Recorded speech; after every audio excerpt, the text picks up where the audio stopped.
দৃঢ়তা আনতে হবে জীবনে, আমাদেরকে অতি হীন হতে হবে। আমরা যদি হীন না হতে পারি তাহলে আমরা ভক্তি করবো কি করে? আজকাল এই কলিযুগের মানুষের মধ্যে দৃঢ়তা বা হীনতা কিছুই নেই, আছে শুধুমাত্র অহংকার।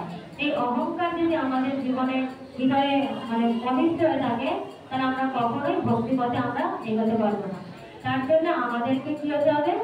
স্বয়ং চৈতন্য মহাপ্রভু বলেছেন, দিনাগতি শুনি যেন তররিপু সহিষ্ণু অমানেনা মানি নেব কীর্তনিয়া সদাহরি।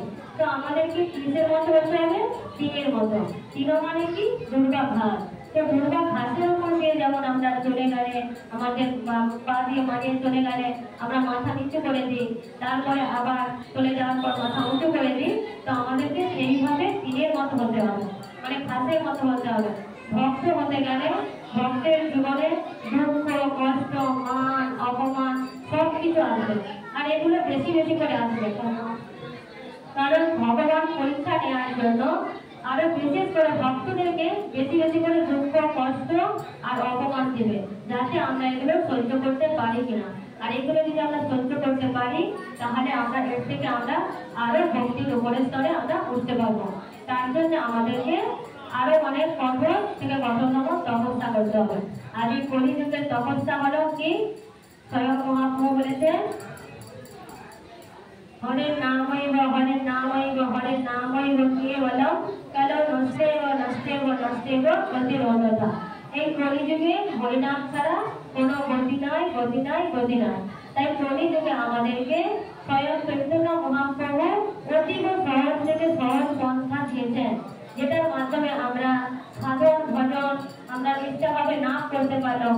আমরা তো সারাক্ষণ যে 24 ঘন্টা সময় পাই তার যদি আমরা 6 ঘন্টা ঘুমিয়ে পড়ি, বাকি যে 18 ঘন্টা থাকে সে 18 ঘন্টা আমরা সময় পাই। আমরা অনেকেই বলি আমার হাতে সময় নেই, সময় নেই। এটা যে বলি কিনা এটা হচ্ছে আমাদের একটা অজুহাত। প্রতিটা মানুষের দুটো করে হাত থাকে, ডান হাত, বাম হাত, আর তার সঙ্গে থাকে আর একটা হাত অজুহাত। আমরা ওই অজুহাতের জন্য আমরা কি করি? সবসময় আমরা বলি টাইম নেই, টাইম নেই।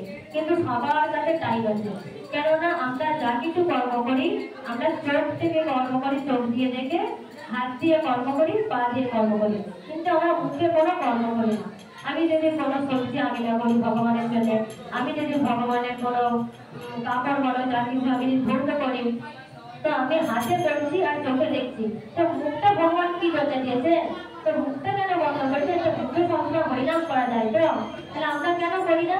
কারণ আমাদের সেই অভ্যাস নেই।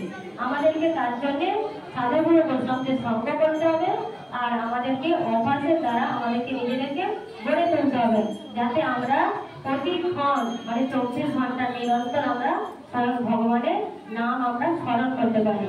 আর এই নাম স্মরণ করে আমাদেরকে এই জন্ম মৃত্যু জরাব্যাধি চক্র থেকে মুক্তি পেয়ে আমরা যাতে ভগবান ধামে ফিরে যেতে পারি, সেটাই হচ্ছে আমাদের জীবনের লক্ষ্য। ভগবান বলেছেন অন্তে নারায়ণম সিদ্ধি।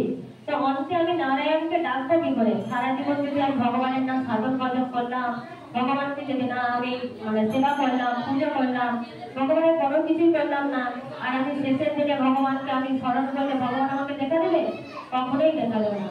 তো তার জন্য আমাদেরকে এখন থেকে অভ্যাস করতে হবে। অভ্যাস বিনা আমরা ভগবানের নাম আমরা কখনোই আমরা স্মরণ করতে পারবো না শেষের দিনে। আর আমরা যে এসেছি এই যে মনুষ্য জনম, এটা আগে আমাদেরকে জানতে হবে যে কে আমি কোথা থেকে আসছি, কি আমার উদ্দেশ্য। এই যে তিনটে দৈনিক এই যে তিনটে প্রশ্ন, এই তিনটে প্রশ্নকে বলা হয় অর্থাৎ ব্রহ্ম জিজ্ঞাসা। এই জিজ্ঞাসা, এই প্রশ্ন যদি কারো মধ্যে আসে তাহলে সে অনায়াসেই জীবনে ভক্তিপথে অর্জন করতে পারে। তো আমি বলেছি আরে কত বলেছি কে আমি, তো কে আমি এই প্রশ্নের উত্তর বুঝে গেলে কষ্ট হলো যে আমি হচ্ছে একজন আত্মা। I am not the body, I am soul.